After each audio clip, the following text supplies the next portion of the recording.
I'm going to ask you guys a question, and I want you to think about this, and I want you guys to give me your honest opinion.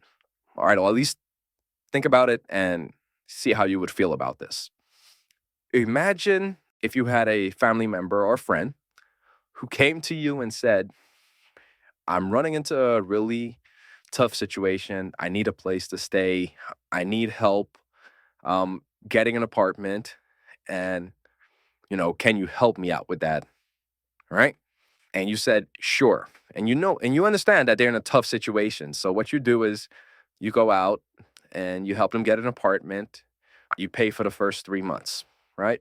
And every month after that, you either pay the full amount or you pay a good portion of it, and that goes on for about a year or two. And then later on, you come to find out that this family member or friend that you were helping out because you thought that they were really in a bad place and they needed help, because you're financially able to do it and it doesn't affect you at all, of course. All right. You come to find out that they went to two or three other people, family members and friends of theirs, and they got those two or three other family members to do the exact same thing for them that you were doing.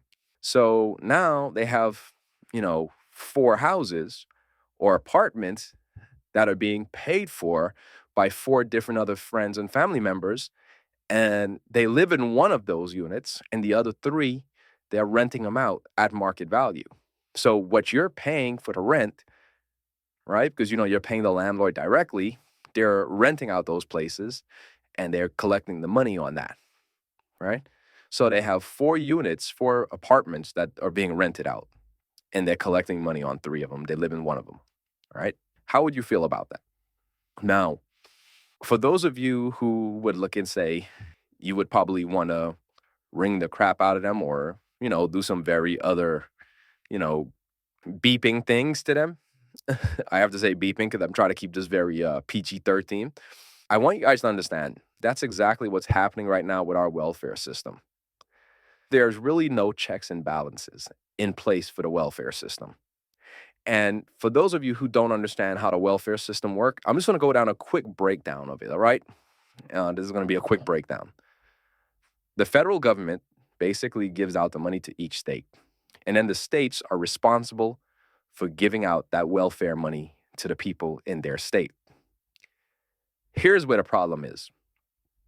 If you live in a state like, let's say, California, right?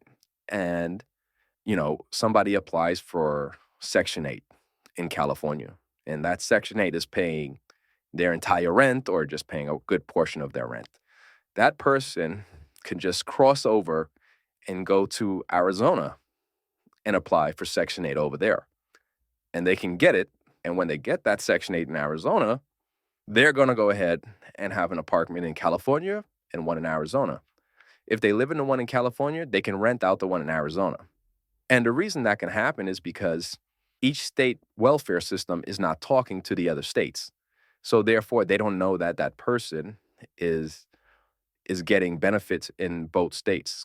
You see? When it comes down to state level welfare, like Section 8 or SNAP, different things like that. So there's a lot of people right now that are really taking advantage of that, and they're going across state lines and they're getting multiple places and they're renting them out and they're making a living off of that. That's the first part. And this is why this particular podcast is focusing on certain reforms that we need to put in place for the welfare system, right? Now you have the SNAP situation where, people have the EBT cards or the debit cards and they're giving them to other family members, or they're even selling them, or they're going to corner stores and they're saying, okay, look, I have $300 worth of EBT on this card or food stamp on this card. And the grocery store, the corner store would say, okay, great. We're going to charge the $300 worth of groceries and we're going to give you $150 cash, because some of the people that are on SNAP or on EBT or have these EBT debit cards, they're on drugs. And that's what they're using the money for, right? Now, a few years ago in the state of Florida, Rick Scott, he introduced a bill that said, We want anyone on welfare in the state of Florida to have a drug test. If they have a drug test and they pass the test, great, they can continue getting the benefits. If they fail the drug test, random drug test, then they lose their benefits. There was an uproar about it. The people on Section 8, the people on welfare, they were like, oh, you're targeting us. And unfortunately, a majority of them were of the African American nationality who spoke up the loudest in saying that it's a way to kick people off that actually need the benefits. And nobody spoke up and said, all right, we know that there's a problem with people using drugs that are on government assistance. So let's put something in place to help these individuals. No, they basically said, we don't want the program, we don't like it, and they ended up getting rid of it. Now, one of the reasons I know that they got rid of it was because it was a great idea. It was just horrible execution, all right? There was an ulterior motive behind that, which is Rick Scott. He had one of the clinics that were going to be in charge of doing the drug testing. His wife was, or him or his wife, they were a shareholder, or they had a big stake within the clinic. And so the bill ended up falling apart. All right. So it could have been a great thing, but of course, because of political corruption, it fell apart. Now, enough said about that. So for those of you who don't know anything or don't know much about me, I'm going to go into my employment history. At a certain point in time, I was a district manager for Walmart, right? I worked for Walmart. And before I became a district manager for Walmart, I worked as a front-end cashier, front-end supervisor, which is what they call a CSR, right? Customer service supervisor. And customer service representative, I think it was. Yeah. But I was basically a front-end supervisor for all the cashiers. And at a certain point, we were trying to give out more hours, especially during the holiday time and different times like that. We would try to give out more hours to our associates. And there was a lot of cashiers that would be like, I can't work extra hours. I would lose my benefits. I can only work 16 to 18 hours a week. Otherwise, if they see that I'm making more money, they give me less benefits.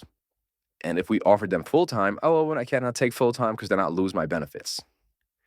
And when I would sit down with them and be like, well, isn't that the point of getting a job? I mean, government assistance is supposed to be there to be temporary. It's not supposed to be permanent, right?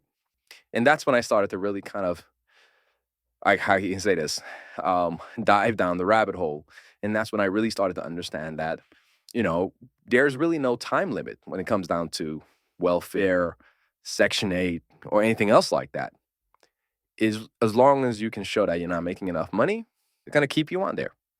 And I think that's one of the steps that we need to have reform.